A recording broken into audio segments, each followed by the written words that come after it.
2025 में इंडिया के अंदर जितने भी कार लॉन्चेस हुए हैं ना, उनमें ज़्यादातर इलेक्ट्रिक कार्स के लॉन्चेस थे। और जो भी ये इलेक्ट्रिक कार्स लॉन्च हुई हैं वो सभी की सभी एक से बढ़कर एक हैं। और खासकर अगर मैं महिंद्रा की बात करूं तो उन्होंने अपनी BE6 और XCV7E के अनवेल से पूरे के पूरे इंटरनेट को हिला के रख दिया था। और अब जब इस गाड़ी की प्री बुकिंग खुली है तो पहले ही दिन में हमें देखने को मिलता है कि लगभग 30,000 यूनिट्स इस गाड़ी की बुक हो चुकी हैं। और ऐसा क्रेज इंडिया के अंदर अभी तक किसी भी इलेक्ट्रिक कार के लिए नहीं देखा गया था। यानी कि जो इंडिया का EV फ्यूचर है उसमें फिलहाल के लिए महिंद्रा सबसे आगे दिखाई दे रही है। लेकिन महिंद्रा की सक्सेस के बावजूद भी मेरे हिसाब से एक ब्रांड ऐसा है जो सिर्फ महिंद्रा ही नहीं बल्कि जितने भी कार ब्रांड्स इंडिया के अंदर EVs के अंदर अच्छा कर रहे हैं उन सभी को बहुत बुरी तरीके से पछाड़ सकता है। और उन सबसे आगे निकलकर इंडिया का सबसे बड़ा EV ब्रांड बनने का पोटेंशियल लगता है, और वो है BYD। BYD इस वक्त दुनिया की सबसे बड़ी कार मैन्युफैक्चरिंग कंपनी है जो कि EVs और हाइब्रिड्स व्हीकल बनाती है। और BYD सिर्फ चाइना में ही नहीं बल्कि यूरोप और एशिया की कई मार्केट्स के अंदर टॉप प्लेयर बन चुकी है EV सेल्स के मामले में। और ये इंडिया के अंदर भी कुछ अपनी एक्सट्रीमली कैपेबल कार्स बेचते हैं, जैसे कि सील और सी लाइन वगैरह।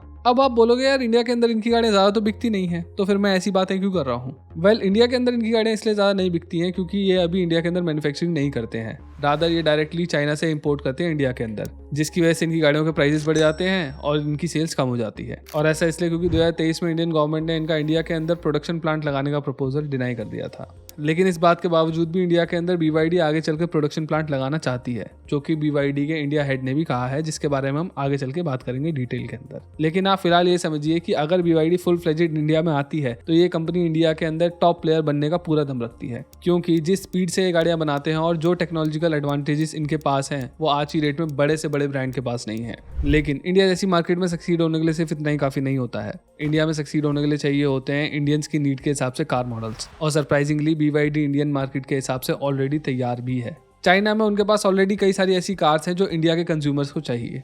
इसीलिए आज हम इस कंपनी को अच्छी तरीके से डिकोड करते हैं और जानते हैं कि कैसे ये इंडियन EV मार्केट को पूरी तरीके से कैप्चर करने का दम रखती है। पर सबसे पहले हम ये समझेंगे कि कैसे ये सिर्फ 25 से 30 साल पुरानी कंपनी आज दुनिया की सबसे बड़ी इलेक्ट्रिक कार कंपनी बन गई इतनी जल्दी। तो वीडियो को स्टार्ट करते हैं, लेकिन उससे पहले मैं ये बताना चाहूँगा कि ये वीडियो किसी भी तरीके से पेड नहीं है। ये जो मुझे लगता है, जो मेरी रिसर्च बताती है, मैं वही बोल रहा हूँ आपको।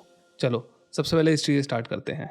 1995 में एक चाइनीज केमिस्ट वांग चुआनू ने BYD की शुरुआत करी, और उस वक्त उनका सिर्फ एक ही मकसद था, उनको बैटरी टेक्नोलॉजी को रेवोल्यूशनाइज करना था। क्योंकि मानो या ना मानो, जो चाइना आज दुनिया भर में लिथियम आयन और बाकी टाइप की बैटरी टेक्नोलॉजीज में मोनोपोली बनाए बैठा है ना, आज से 20 से 25 साल पहले उसी की मार्केट में कोरियन और जापानीज कंपनीज जैसे कि LG और पैनासोनिक वगैरह डोमिनेट किया करती थी। और इसीलिए मिस्टर वांग ने खुद से बैटरीज बनाने का डिसीजन लिया। उनका आइडिया था कि उन्हें कम कॉस्ट में हाई क्वालिटी वाली बैटरीज बनानी थी, लेकिन अगर इस काम के लिए वो जापान और कोरिया की तरह ऑटोमेटेड मशीन्स का यूज करते तो ऐसा नहीं कर पाते, यानी कि सस्ती बैटरीज नहीं बना पाते। और इसीलिए उन्होंने ऑटोमेटेड मशीन सेटअप करने के बजाय चाइना की सस्ती लेबर का इस्तेमाल करना चालू किया, और BYD मोबाइल और हेडफोन्स जैसी छोटी एक्सेसरीज के लिए बैटरीज बनाने लगी। वो फेयरली अच्छा कर रहे थे, लेकिन 2003 में कुछ ऐसा हुआ जिसके चलते उनको अपनी आज वाली आइडेंटिटी मिली। 2003 में BYD ने चाइना की स्टेट ओन्ड ऑटोमोबाइल कंपनी शियान किंचुआन को खरीद लिया। अब हालांकि उनकी प्लानिंग बैटरी पावर्ड गाड़ियां बनाने की ही थी, लेकिन उनकी शुरुआत पेट्रोल कार्स बनाने से हुई, जिसके बाद वो हाइब्रिड कार्स बनाने लगे, एंड एट दी एंड वो EVs पर आके रुके। शुरुआत के टाइम पे BYD as an automobile company China के अंदर बहुत ज़्यादा अच्छा नहीं कर पा रही थी। साथ ही साथ उनकी जो कार्स की क्वालिटी थी वो वेस्टर्न और जापानीज कार जितनी अच्छी नहीं हुआ करती थी, जिसके चलते इलॉन मस्क ने 2011 में एक इंटरव्यू के अंदर ये बोल दिया था। Why do you laugh? BYD is trying to compete. Why do you laugh? Have you seen their car? You don't see them at all as a competitor. No. Elon को भरोसा था कि BYD उनसे कभी भी कम्पीट नहीं कर पाएगी, लेकिन US के एक सबसे बड़े इन्वेस्टर वॉरेन बफे को BYD के ऊपर भरोसा जरूर था, और इसीलिए 2008 में उन्होंने BYD के अंदर $232 मिलियन का इन्वेस्टमेंट किया। और आज ये इन्वेस्टमेंट कुछ रिपोर्ट्स के हिसाब से बढ़कर 30 गुना हो गया है, यानी कि $7 बिलियन। क्योंकि देखते ही देखते ये कंपनी दुनिया की सबसे बड़ी इलेक्ट्रिक कार मैन्युफैक्चरर बन गई, और सेल्स के मामले में इसने टेस्ला को भी पीछे छोड़ना चालू कर दिया, अगर हम इनकी हाइब्रिड कार्स को भी इंक्लूड कर ले।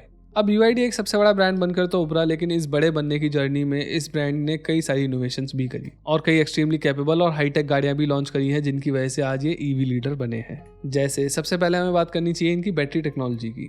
दुनिया में जैसे जैसे इलेक्ट्रिक कार्स की संख्या बढ़ी है, वैसे वैसे इनकी बैटरीज में आग लगने की खबरें भी बढ़ी हैं। दरअसल इलेक्ट्रिक व्हीकल्स में यूज होने वाली लिथियम आयन बैटरी अगर किसी भी तरीके से रप्चर हो जाती है ना, तो वो थर्मल रनअवे में जा सकती है, और अगर ऐसा होता है तो बहुत ही भयंकर आग लगती है, और उसको बुझाने में इतना पानी लग जाता है जितने में 40 इंटरनल कंबशन इंजन वाली गाड़ियों की आग बुझाई जा सकती है। यानी कि ये एक बहुत बड़ी दिक्कत है, और इसी प्रॉब्लम को फिक्स करने की कोशिश में BYD ने डेवलप करी थी अपनी ब्लेड बैटरी। BYD की ब्लेड बैटरीज LFP यानी कि लिथियम आयरन फॉस्फेट पर बनी होती हैं, जिसके अंदर जो बैटरी का हर एक सेल होता है वो ब्लेड की तरह अरेंज किया गया होता है।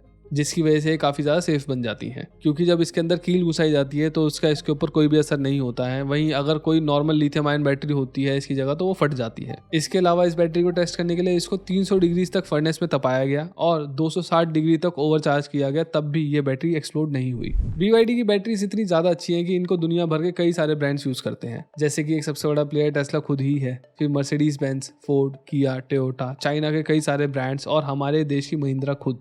यस, महिंद्रा की जो 2 नई इलेक्ट्रिक कार्स लॉन्च हुई है ना, उनके अंदर भी BYD की ब्लेड बैटरी का ही यूज़ किया गया है। BYD ने बैटरी टेक्नोलॉजी के अलावा भी कई सारी EV टेक के अंदर महारत हासिल करी है, जैसे कि टेस्ला की तरह ही इनका भी एक ड्राइवर असिस्टेंट सिस्टम है जिसे BYD गॉड्स आई बुलाती है। इनका ये सिस्टम इतना ज़्यादा अच्छा है कि BYD ने सिर्फ इस ऑटोनोमस सिस्टम के भरोसे पर ही अपनी एक गाड़ी 1000 किलोमीटर तक चलवा दी थी बिना किसी ह्यूमन इंटरवेंशन के। इसके बाद अगर हम इनके कार मॉडल्स की बात करें तो आप BYD को सिर्फ एक इंडिविजुअल ब्रांड के तरीके से नहीं देख सकते हैं, और ऐसा इसलिए क्योंकि ये एक कॉन्ग्लोमरेट है जिसके अंदर कई सारे ब्रांड्स आते हैं। जैसे कि सबसे पहले अगर हम बात करें तो BYD खुद के नाम के अंदर ही गाड़ियां बेचता है, BYD ऑटो के नाम के अंदर। फिर इनका एक डेंजा के नाम से ब्रांड आता है जिसके अंदर थोड़ी सी स्पोर्टी दिखने वाली गाड़ियां और हाइब्रिड कार्स बेची जाती हैं। फिर इनका एक ब्रांड है जिसका नाम है फेंगचेंग बाओ, जिसके अंडर ये हाइब्रिड SUVs बेचते हैं। और फिर आता है इनका यांगवेंग, जो कि इनका फ्लैगशिप ब्रांड है जिसके अंडर BYD कुछ सबसे खतरनाक गाड़ियां बेचती है, जैसे कि इनकी U8 जो कि हद से ज़्यादा कैपेबल ऑफ रोडर है। इसमें एक 49 किलोवाट आवर का बैटरी पैक है और एक 2 लीटर का पेट्रोल इंजन जो कि सिर्फ एक जनरेटर के तौर पे काम करता है ताकि इस गाड़ी की जो रेंज है वो एक्सटेंड करी जा सके।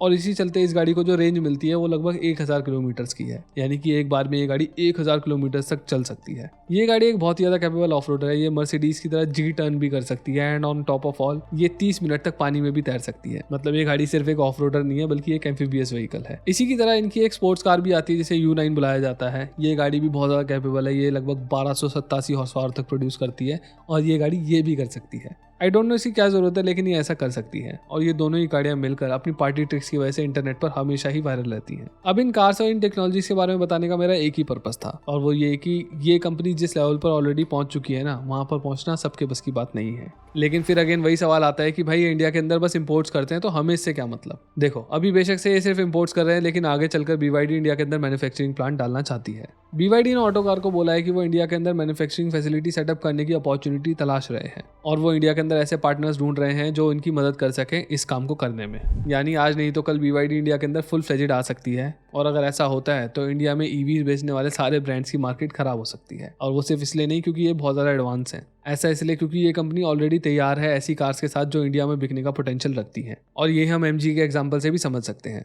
देखो, अभी रिसेंटली जब MG ने अपनी चाइना में ऑलरेडी बिकने वाली EV यानी कि विंडसर इंडिया में लॉन्च करी थी, तो वो टाटा नेक्सॉन को पीछे करके इंडिया की टॉप सेलिंग EV बन गई थी, बावजूद इस बात के कि जो टाटा की नेक्सॉन है उसकी कल्ट फॉलोइंग है इंडिया के अंदर। और जैसे MG के पास तुरुप का इक्का था इंडिया के लिए, वैसे ही BYD के पास कई सारे हैं। चलो BYD की कुछ इंडिया रेलिवेंट कार्स की बात करते हैं जो उनको इंडिया के अंदर लेकर आनी चाहिए। जैसे पहली कार है BYD की डॉल्फिन। BYD की जो डॉल्फिन है ये 4 मीटर से थोड़ी सी ही लंबी है। ये 30 और 60 किलोवाट आवर के बैटरी पैक के साथ आती है, जिसकी वजह से इसको 300 और 405 किलोमीटर तक की रेंज मिल सकती है। और ये गाड़ी 174 और 201 bhp तक की पावर आउटपुट निकालती है। चाइना में जो इस गाड़ी का स्टार्टिंग प्राइस है वो 11,64,000 रुपीज का है, यानी कि ये गाड़ी बहुत ज्यादा कॉस्ट इफेक्टिव है और ये इंडियन मार्केट के लिए काफी ज्यादा सही है। अगली कार जो इंडियन मास मार्केट के लिए अच्छी साबित हो सकती है वो है इनकी E2।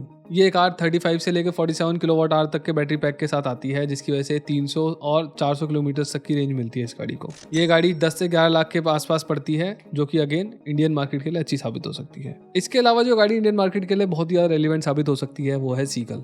ये एक 3700 mm की हैचबैक है, 300 किलोमीटर तक की रेंज के साथ आती है और 74 हॉर्स पावर तक निकाल सकती है। लेकिन छोटी होने के बावजूद भी ये गाड़ी अंदर से बहुत ही ज्यादा अच्छी दिखाई देती है। एक लग्जरी टच है इसके अंदर, और ये गाड़ी चाइना के अंदर सिर्फ 8,25,000 रुपए तक कॉस्ट करती है। लेकिन इस गाड़ी के साथ एक बहुत ही ज्यादा इंटरेस्टिंग फैक्ट ये भी है कि ये गाड़ी शायद से इंडिया के अंदर आ सकती है। कई इंडियन वेबसाइट्स ये इशारा कर रही है कि जो इस गाड़ी का एक्सपेक्टेड प्राइस होगा वो 10 लाख रुपए के आसपास होगा, वो भी तब जब ये गाड़ी पूरी तरीके से इंपोर्ट करी जाएगी। इनके अलावा जो इंडिया के अंदर BYD की गाड़ियां ऑलरेडी हैं वो भी बहुत ज्यादा पोटेंशियल है, जैसे कि BYD की सील, एटो 3, E-Max 7 और अभी जो रिसेंटली सी लायन 7 आई है, ये सभी गाड़ियां बहुत ज्यादा कैपेबल हैं। अभी इन कार्स पर काफी भारी इंपोर्ट टैक्सेस लग रहे हैं, लेकिन फिर भी इन गाड़ियों के जो प्राइसेस हैं वो उतने ज्यादा नहीं है जितने की हम बाकी यूरोपियन ब्रांड से उम्मीद करते हैं। जैसे कि इन्होंने जो अपनी रिसेंटली सी लाइन अनवेल करी है उसका जो एक्सपेक्टेड प्राइस है वो 50 लाख रुपए के आसपास माना जा रहा है, और ये अपने टॉप मॉडल के अंदर 530 हॉर्स पावर और 690 Nm तक का टॉर्क निकाल सकती है। और इन सब खूबियों के साथ ये गाड़ी 542 किलोमीटर तक की रेंज क्लेम करती है। अब आप खुद ही बताओ 50 लाख के आसपास कौन सी ऐसी गाड़ी है जो इतनी ज्यादा हॉर्स पावर निकालती हो,